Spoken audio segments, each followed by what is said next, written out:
What if the greatest act of leadership wasn't seizing power, but willingly walking away from it? Not in defeat, not in weakness, but in the quiet, unshakable understanding that some things matter more than what you want. Rama, the prince of Ayodhya, stood at the threshold of a kingdom and chose the forest instead. The Bhagavad Gita speaks of nishkama karma, action without attachment to personal reward. Krishna tells Arjuna, let right deeds be thy motive, not the fruit which comes from them. Rama lived this teaching before it was ever written. He didn't just understand duty intellectually. He embodied it completely, the way a river doesn't question its path, it simply flows toward something larger than itself. The Stoics called it amor fati, love of fate. Marcus Aurelius wrote that a good person accepts what is asked of them without complaint, without performance. Rama's 14 years in exile weren't punishment. They were purpose. He didn't carry bitterness into the forest. He carried his values. And that distinction between enduring life and choosing how to meet it changes everything. We live in an age that worships visibility.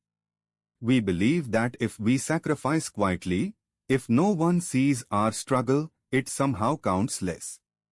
But Rama walked into the forest without an audience, without applause.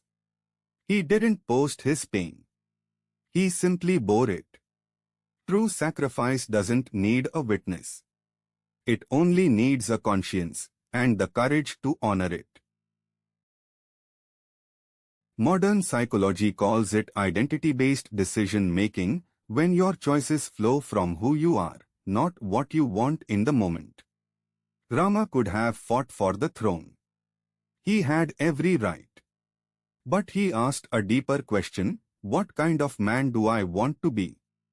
When your identity is rooted in values rather than outcomes, no external loss can truly diminish you. There's a quiet truth most people avoid. Sometimes love means removing yourself from the equation. A parent steps back so a child can grow. A leader steps down so an institution can heal. Rama's absence was itself a form of presence, a message to his kingdom that no single person, not even a beloved prince, is greater than the principles that hold a civilization together. The forest also taught something the palace never could. Hardship strips away everything decorative. What remains is character. Rama didn't become great despite the exile. He became fully himself because of it. Like gold that only reveals its purity through fire, our deepest qualities emerge not in comfort but in the quiet crucible of difficulty we didn't choose but chose to face with grace. Here is the refrain that changes everything. Rama wasn't sacrificing his happiness for duty.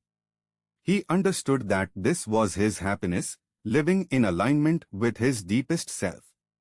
We suffer most when we believe sacrifice and fulfillment are opposites. But the person who acts from their truest values doesn't feel torn. They feel whole. Even in the forest. Even in the dark. Today, ask yourself one honest question: where in my life am I choosing comfort over conscience? It doesn't require grand gestures. Perhaps it's a difficult conversation you've been avoiding. Perhaps it's a boundary you need to set. Write it down. Then ask, what would the version of me I most respect actually do? That answer, however uncomfortable, is your forest. Walk toward it. Rama's story doesn't end in exile. It ends in return, not just to a kingdom, but to himself. The forest didn't break him. It completed him. And perhaps that is the deepest lesson of all. the paths that ask the most of us are often the ones leading us most fully home. Subscribe to LifeVeda for daily wisdom that transforms your life.